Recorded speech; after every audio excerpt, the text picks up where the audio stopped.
प्रिय विद्यार्थियों, online video lecture में आपका स्वागत है। आज का हमारा टॉपिक है इसी चैप्टर 2 का बेसिक एरे ऑपरेशंस का नेक्स्ट ऑपरेशन। आज का जो है वो है सर्च। किसी डाटा स्ट्रक्चर में किसी दिए गए निर्दिष्ट मान को खोजने को सर्च कहते हैं। Linear array means 1D array में यह सर्चिंग दो प्रकार से होती है। इसके दो मेथड हैं जिनके नाम हैं लीनियर सर्च, बाइनरी सर्च। आज हम सबसे पहले पढ़ेंगे लीनियर सर्च।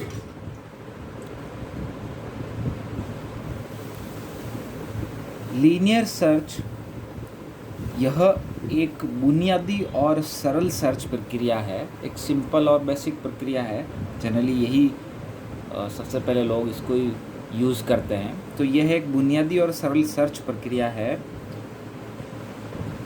जब डाटा स्ट्रक्चर में मतलब किसी एरे में जब डाटा स्ट्रक्चर में तत्वों की संख्या, अवयवों की संख्या कम हो तो यह विधि उपयोगी है तथा इसे सॉर्टेड और अनसॉर्टेड एरे दोनों पर ही अप्लाई कर सकते हैं, लागू कर सकते हैं। मतलब कोई इसमें ये शर्त नहीं होती, ज़रूरी नहीं होता कि आपका एरे जो है वो सॉर्टेड ही हो। सॉर्टेड या अनसॉर्टेड दोनों ही टाइप का एरे हो, उस पर ये लीनियर सर्च विधि अप्लाई की जा सकती है। अब इस विधि में क्या होता है, सर्च का तरीका क्या रहता है वो देखिए। लीनियर सर्च में हम तत्व मतलब एरे के अंदर जो अवयव हैं उनका और दिए गए मान का तब तक तुलना करते हैं, तब तक सर्च करते हैं जब तक वह मिल नहीं जाता। इसमें दिए गए निर्दिष्ट मान को उपलब्ध सभी तत्वों से तुलना कराते हैं। मतलब पहले तत्व से कंपेयर करवाते हैं, फिर दूसरे से, फिर तीसरे से। एरे में सभी अवयवों से हम दिए गए निर्दिष्ट मान का एक एक करके शुरू से लेकर एंड तक तब तक कंपेयर करवाएंगे जब तक वो मिल नहीं जाता है ना। मिलान होने पर इंडेक्स रिटर्न हो जाता है, इंडेक्स प्राप्त हो जाता है, अन्यथा -1 ही रहता है। ये -1 एक कांस्टेंट है, एक टेम्पररी वेरिएबल जिसका नाम टेम्प रख लो या फ्लैग रख लो। उसमें -1 डाल दिया शुरुआत में, और फिर हमारा जो दिया गया निर्दिष्ट मान जो है, आइटम जो है, उसका हम एक एक एरे एलिमेंट से कंपेयर करवाएंगे। जब वो मिल जाता है तब तो हम फ्लैग में उस टेम्प में वो इंडेक्स, जिस इंडेक्स पर वो वैल्यू मिली वो रिटर्न कर देते हैं। अदरवाइज़ नहीं मिली, हम एंड ऑफ एरे तक कंपेयर करते करते पहुंच गए, तो फिर वो वहाँ पर कंपैरिजन प्रोसेस स्टॉप हो जाता है और अपना उस फ्लैग में या टैम्प में -1 ही पड़ा रहता है। तो इस प्रकार से ये एक सर्चिंग की प्रक्रिया है जिसका नाम है लीनियर सर्च। अब इसका एल्गोरिदम, माना LA नाम से एक लीनियर एरे है जिसमें कुल n अवयव है। हमें इस एरे में दिया गया मान जिसका नाम आइटम है को सर्च करना है, तो ये निम्न एल्गोरिदम से हम कर सकते हैं। पहला स्टेप स्टार्ट। दूसरा स्टेप, हमें पूरे एरे को ट्रैवर्स करना है ना, शुरू से लेकर अंत तक एक एक अवयव से हमें उसका निर्दिष्ट मान का तुलना करना है। इसलिए हमने J कहाँ से शुरू किया, J 0 से शुरू किया है ना। J 0 से, 0 मतलब यहाँ पर हम इंडेक्सिंग की बात कर रहे हैं, अदरवाइज जब यहाँ पर 1 भी लिख सकते हैं, J1 है ना। तो इसलिए यहाँ पर लूप भी कहाँ तक चलेगा, n तक चलेगा, और अगर यहाँ 1 लेते हैं तो =n तक चलेगा। फिर यहाँ पे क्या लिखा हुआ, रिपीट स्टेप 4 और 5। ये 4 और 5 को रिपीट करना है जब तक ये J चलते चलते n से n तक पहुँच जाए, लास्ट तक पहुँच जाए, तब तक ये लूप चलेगा। क्या होगा, उस एरे में J वाले अवयव का आइटम के साथ इक्वलिटी चेक की जाएगी कि वो क्या यही है ना। अगर मिल जाता है तो हम सीधा स्टेप 6 पर चले जाएंगे, देन गो टू स्टेप 6 है ना, प्रिंट J। इस इंडेक्स पर मिल गया और आइटम मिल गया। अदरवाइज नहीं मिलेगा तो क्या होगा, J आगे बढ़ जाएगा, J आगे बढ़ जाएगा। ऐसे चलते चलते चलते वो फिर ये स्टेप्स पूरे होंगे और लास्ट में यहाँ पर स्टॉप होगा। तो ये एक एल्गोरिदम है। एल्गोरिदम वैसे भी एक कच्चा प्रोग्राम होता है। जितने लोग एल्गोरिदम लिखेंगे अपने मन से, सबका एल्गोरिदम अलग अलग ही आएगा, कोई फिक्स नहीं होता है। एल्गोरिदम जस्ट एक कच्चा प्रोग्राम होता है, समझने के लिए होता है। ये तो इसका एल्गोरिदम रहा। अब अपन इसका प्रोग्राम देखते हैं। यह है आपके सामने इसका प्रोग्राम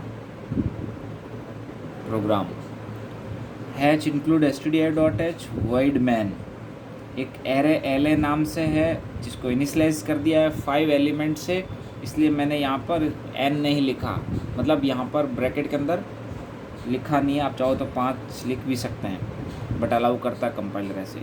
चलो मैंने ये लिख दिया इस बार, ये करेक्ट है। यस। फिर एरे डिक्लेरेशन के बाद एक आइटम नाम का वेरिएबल है जिसमें 7 पड़ा, मतलब इस एरे में हमें सर्च करना है 7। फिर n वेरिएबल को इनिशियलाइज किया 5 से, जैसे आइटम को किया 7 से। फिर एक j लूप चलाने के लिए लिया है, और एक फ्लैग नाम का भी वेरिएबल लिया जिसमें -1 पड़ा है। अगर ये सर्च हो जाएगा आइटम तो फ्लैग में वो इंडेक्स आ जाएगा, अदरवाइज़ ये लास्ट तक फ्लैग -1 ही बना रहेगा। तो हम लास्ट में क्या सर्च करेंगे, लास्ट में हम क्या चेक करेंगे सर्चिंग के बाद कि फ्लैग में क्या आया है। फ्लैग में अगर अभी भी -1 ही है, इसका मतलब item not found, value not found, दिया गया मान मिला नहीं। और अगर फ्लैग में कुछ और आ गया, मतलब वो है इंडेक्स, जिस इंडेक्स पर वैल्यू मिली। चलिए इसके आगे यहाँ देखिए, इस तरफ फॉर लूप लगाया, j 0 से शुरू हो रहा है, लेस देन n तक चलेगा, j++, मतलब शुरू से एंड तक एरे ट्रैवर्स करने के लिए लूप लगा दिया। और हम LAJ इक्वल टू कंपेयर कर रहे हैं किसके साथ, आइटम के साथ। तो जहाँ पर भी ये मिल जाएगा उस जगह पर, मतलब ये चेक कर रहे हैं, इस लूप के अंदर इफ़ है, तो इफ़ क्या कर रहा है कि हमारा जो j वाला अवयव है, एलिमेंट है j इंडेक्स वाला, वो आइटम के इक्वल है क्या। जहाँ पर भी मिल जाएगा वहाँ पर फ्लैग में j डाल दिया जाएगा। 2 काम होंगे, ये इफ़ वाला ट्रू होने पर, मिलने पर, ये ब्रैकेट देखिए इफ़ का लगा हुआ है यहाँ से यहाँ तक। 2 काम होंगे, एक तो फ्लैग में j डाल दो, जब जो -1 था शुरू में j डाल दिया, और ब्रेक कर दो, लूप टर्मिनेट हो जाएगा उसी समय, मिलते ही लूप टर्मिनेट हो जाएगा, है ना। और बाहर आते ही लूप टर्मिनेट होने के बाद नेक्स्ट में क्या आएगा, यहाँ पर कंट्रोल ट्रांसफर होगा। यहाँ पर फिर चेक किया जा रहा है कि -1 है क्या, अगर -1 है तो नॉट फाउंड, नहीं तो आइटम फाउंड एट इंडेक्स और फ्लैग, है ना। तो अगर वो मिल गया तो इसका मतलब वहीं पर स्टॉप हो गया, वहीं पर फ्लैग में j आ गया, और यहाँ पर ये बता दिया। नहीं मिला तो लूप एंड तक चलेगा, और लूप कब फॉल्स होगा, जब पूरा एरे j चलते चलते n के इक्वल तक आ जाएगा, और फ्लैग में भी कोई चेंज आएगा ही नहीं, क्योंकि अगर नहीं मिलेगा तो फ्लैग में -1 ही रहेगा। तो इस प्रकार से ये आपका एक सिंपल सा प्रोग्राम है, जो इसका लीनियर सर्च का है। लीनियर सर्च एक बेसिक सिंपल सर्चिंग का प्रोसेस है। अब हम पढ़ेंगे सर्चिंग का दूसरा मेथड, जिसका नाम है बाइनरी सर्च। बाइनरी सर्च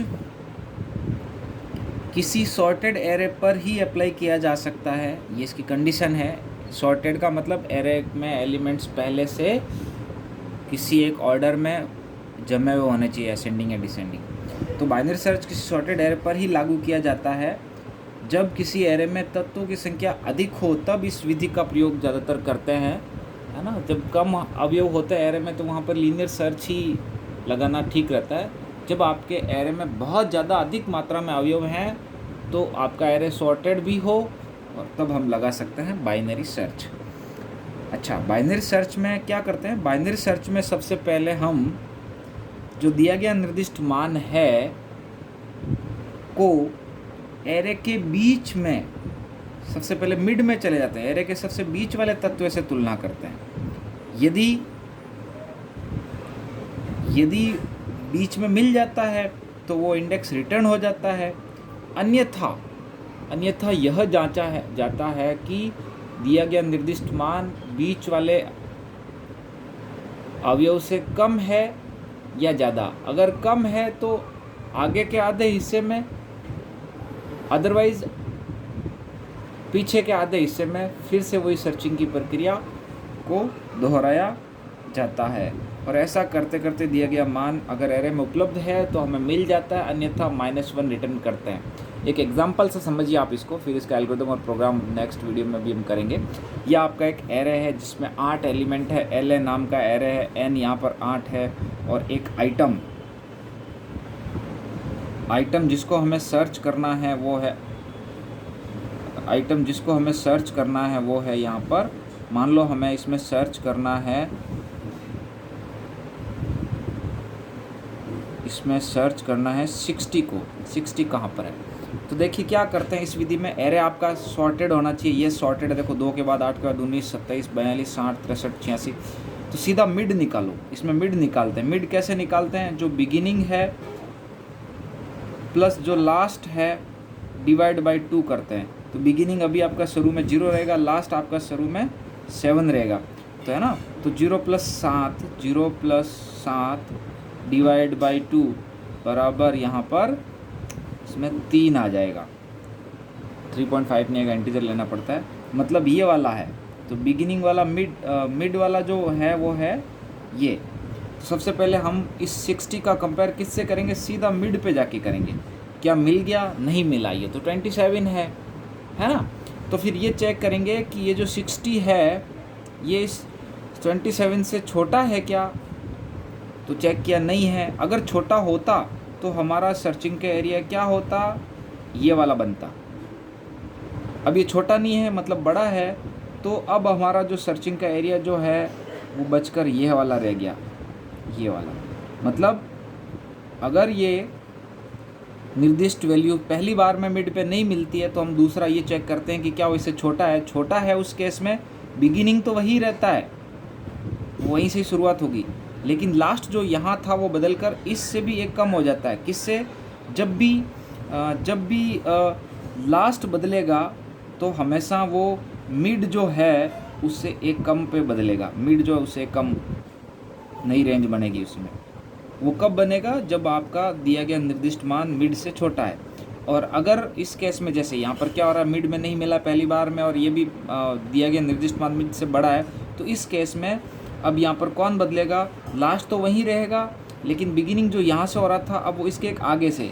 तो जब वैल्यू निर्दिष्ट मान मिड से बड़ा होता है तब बिगिनिंग बदलता है, और बिगिनिंग हमेशा बदल कर क्या बन जाएगा? बिगिनिंग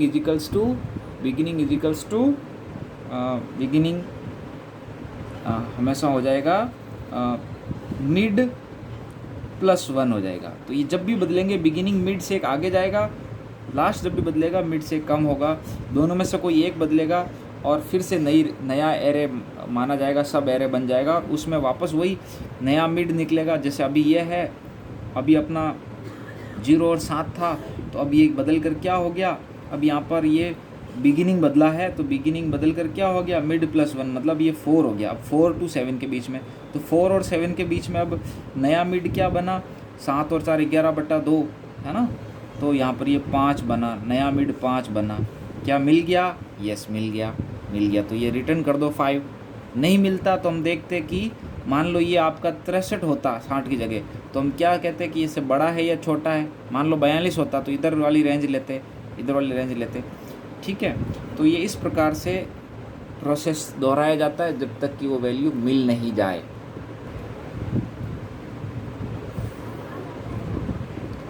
नेक्स्ट हमारा टॉपिक है रिकर्सन। आपने 11th क्लास में फंक्शंस पढ़ा था।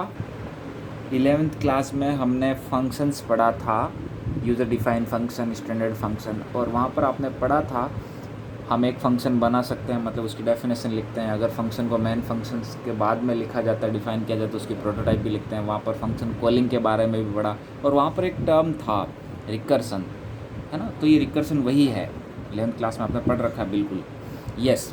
तो रिकर्सन एक प्रक्रिया है जिसमें कोई फंक्शन अपने आप को स्वतः ही दोहराता है, कॉल करता है। दूसरा टर्म रिकर्सिव फंक्शन, एक फंक्शन अपने आप को ही कॉल करता है तो इसे रिकर्सिव फंक्शन कहते हैं, है ना। फंक्शन अपनी बॉडी में अपने आप को कॉल करता है।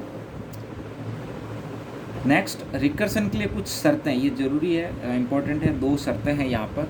एक्चुअली क्या है, रिकर्सन एक प्रकार से लूप की तरह हो गया, तो लूप कभी भी इनफाइनाइट लूप नहीं बनना चाहिए ना, जिस प्रकार से हम ध्यान रखते हैं, है ना, अदरवाइज़ वो एरर आ जाती है। तो ऐसे ही रिकर्सन भी एक प्रकार से इनफाइनाइट नहीं बनना चाहिए, उसमें एक टर्मिनेशन कंडीशन होनी चाहिए। तो यहाँ रिकर्सन के लिए शर्तों में पहली शर्त यही है, सभी रिकर्सन फंक्शन में एक टर्मिनेशन कंडीशन होनी आवश्यक है, और इसके लिए वे खुद को कॉल नहीं करना चाहिए। रिकर्सन कंडीशन के लिए खुद को कॉल नहीं करना चाहिए, स्वतः उसके पास जाएगा। दूसरी शर्त यही बोल रही है, जब एक फंक्शन खुद को कॉल करे तब ये टर्मिनेशन कंडीशन के करीब आए। तो दो ये रिकर्सन फंक्शन के लिए शर्तें हैं। और रिकर्सन फंक्शन ये होता है, रिकर्सन एक प्रोसेस होता है। अब एक स्ट्रक्चर के थ्रू यहाँ समझाया हुआ रिकर्सन का एक स्ट्रक्चर। मान लो हमारा हर प्रोग्राम में एक मेन फंक्शन होता है, मतलब हम ये कह सकते हैं अन्य शब्दों में, सी लैंग्वेज का हर प्रोग्राम एक मेन फंक्शन ही होता है। तो ये हमारा मेन फंक्शन है। इसके अलावा एक हमने यूजर डिफाइंड फंक्शन रिकर्स नाम का ऊपर लिख रखा है। तो ये आपका हो गया मेन फंक्शन, ये हो गया आपका रिकर्स फंक्शन। देखिए मेन फंक्शन सबसे पहले रन होता है। मेन फंक्शन ने कॉल किया किसको? रिकर्स को। तो रिकर्स चलना शुरू हुआ। रिकर्स में ये देखिए पहला स्टेटमेंट चला, फिर दूसरा स्टेटमेंट में देखिए वापस रिकर्स ही कॉल हो रहा है। तो रिकर्स की बॉडी के अंदर रिकर्स फंक्शन कॉल हो रहा है। तो ये कॉल बाय इटसेल्फ हो गया ना, ये देखो लिखा मैंने रिकर्सिव कॉल। तो इस प्रकार का जब कहीं मैकेनिज्म होता है तो वो रिकर्सन होता है, और ऐसा फंक्शन को रिकर्सिव फंक्शन कहते हैं। ठीक है, जैसे आपने वहाँ 11th क्लास में पढ़ा होगा, जब हम फैक्टोरियल निकालते हैं तो वहाँ पर रिकर्सन को अप्लाई करते थे, है ना। फैक्टोरियल है किसी दी गई वैल्यू तक के सारे नंबर्स का मल्टीप्लिकेशन है। ऐसे ही और भी कई रिकर्सन के उदाहरण हैं जो आपके इस बार 12th क्लास की बुक में भी है। एक फिबोनाची सीरीज होती है जिसमें हर नेक्स्ट स्टेप प्रीवियस 2 स्टेप्स का एडिशन होता है। जैसे 2 मतलब 1 + 1, 5 मतलब 2 + 3, 13 मतलब 5 + 8। तो ये एक इस प्रकार की सीरीज, इसको फिबोनाची सीरीज बोलते हैं, और ये इस प्रकार की होती है। तो इसको हम रिकर्सन फंक्शन से बना सकते हैं। विदाउट रिकर्सन भी कर सकते हैं, बट इसका रिकर्सन पॉसिबल है। एक होता है बाइनोमियल कोफिशिएंट, द्विपद प्रमेय, उससे रिलेटेड है, मैथ्स का टर्म है, ये आपने 10th क्लास तक में पढ़ रखा है ना। तो ये भी कैलकुलेट किया जा सकता है। 2 नंबरों का HCF निकालना महत्तम समा पर होती है, तो वो भी एक रिकर्सन से किया जा सकता है। तो इस प्रकार से ये रिकर्सन के 3 उदाहरण हैं। नेक्स्ट वीडियो में हम बाइनरी सर्च का प्रोग्राम तथा रिकर्सन के नेक्स्ट प्रोग्राम का एक साथ डिस्कशन करेंगे। आज के लिए हम इतना ही पढ़ेंगे। एक बार आप बुक से इन तीनों चीज़ों को, linear search, binary search and recursion का अच्छे से अध्ययन करना। नोट्स आपको मिल जाएंगे, नोट्स आप भी बनाएं। बुक परचेज़ नहीं किए तब तक कर लीजिए।